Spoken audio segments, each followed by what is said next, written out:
Hi అండి, welcome to Raj Vihar cooking channel. ఈరోజు recipe వచ్చేసి క్యాటరింగ్ వాళ్ళు చేసి ఇడ్లీ చట్నీని ఇంట్లోనే టేస్టీగా ఎలా ప్రిపేర్ చేసుకోవాలో చూపిస్తాను. ఇలా చేశారంటే 2 ఇడ్లీ తినేవాళ్ళు 4 ఇడ్లీ తింటారండి, అంత టేస్టీగా ఉంటుంది చట్నీ అయితే. చట్నీని ప్రిపేర్ చేసుకోవడం కోసం ముందుగా స్టవ్ మీద ఒక ప్యాన్ పెట్టుకొని ఇందులో 3 టేబుల్ స్పూన్ ఆయిల్ని హీట్ చేసుకోవాలి. ఆయిల్ హీట్ అయిన తర్వాత 1 టేబుల్ స్పూన్ జీలకర్ర, మీ తినే కారాన్ని బట్టి పచ్చిమిర్చి వేసుకోండి. ఇందులోని ఒక 1/2 కప్పు పల్లీలు అయితే వేసుకుంటున్నాను. ఇలా వేసుకొని ఇలా మనం వేసుకున్న జీలకర్ర, పచ్చిమిర్చి, పల్లీలని కలుపుతూ మీడియం ఫ్లేమ్ మీద పల్లీలు క్రిస్పీగా ఫ్రై అయ్యేంత వరకు కలుపుతూ ఫ్రై చేసుకోవాలి. పల్లీలు క్రిస్పీగా ఫ్రై అయితేనే చట్నీ టేస్ట్ బాగుంటుందండి.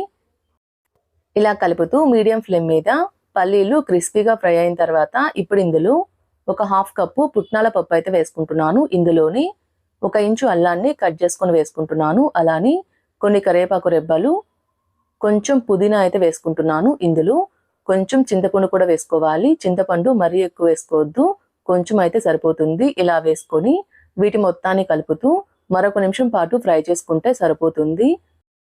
మరీ ఎక్కువసేపు ఫ్రై చేసుకోవాల్సిన అవసరం లేదు. 1 నిమిషం పాటు ఫ్రై అయిన తర్వాత స్టవ్ ఆఫ్ చేసి వీటిని పూర్తిగా చల్లారేంత వరకు పక్కనుంచుకోండి. ఇలా వీటి మొత్తాన్ని ఫ్రై చేసుకున్న తర్వాత మిగిలిన ఆయిల్లో పోపునైతే ప్రిపేర్ చేసుకుందాము. దానికోసం ఒక 1/2 టేబుల్ స్పూన్ ఆవాలు, కొన్ని కరివేపాకు రెబ్బలు వేసుకొని స్టవ్ ఆఫ్ చేసి ఇందులో కొంచెం ఇంగువ, 2 ఎండుమిర్చిని తుంచి వేసుకుంటున్నాను. ఇలా వేసుకొని 1 నిమిషం పాటు కలుపుకుంటే సరిపోతుందండి. ఆల్రెడీ ఆయిల్ హీట్ అయింది కాబట్టి ఆ వేడికే ఎండుమిర్చి కూడా ఫ్రై అవుతాయి.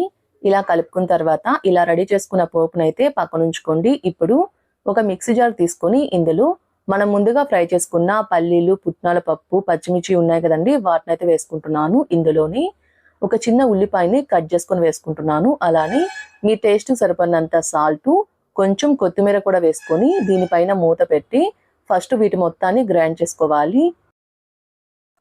ఇలా ఒకసారి గ్రైండ్ చేసుకుంటే మనం వేసుకున్న పల్లీలు, పుట్నాల పప్పు అనేవి బాగా మెదుగుతాయి. ఇలా గ్రైండ్ చేసుకున్న తర్వాత ఇప్పుడు ఇందులో ఒక 1/2 గ్లాస్ వరకు నీళ్ళైతే పోసుకుంటున్నాను. ఇలా పోసుకొని గెంటితోటి మొత్తం కలిసే విధంగా ఓసారి కలుపుకోవాలి. ఇలా కలుపుకొని దీనిపైన మూత పెట్టి బాగా మెత్తగా గ్రైండ్ చేసుకోవాలి. చట్నీ మీకు హోటల్ స్టైల్లో రావాలి అనుకుంటే గ్రైండ్ చేసేటప్పుడు కొంచెం బెల్లం వేసుకుంటే టేస్ట్ అయితే హోటల్ స్టైల్లో ఉంటుందండి.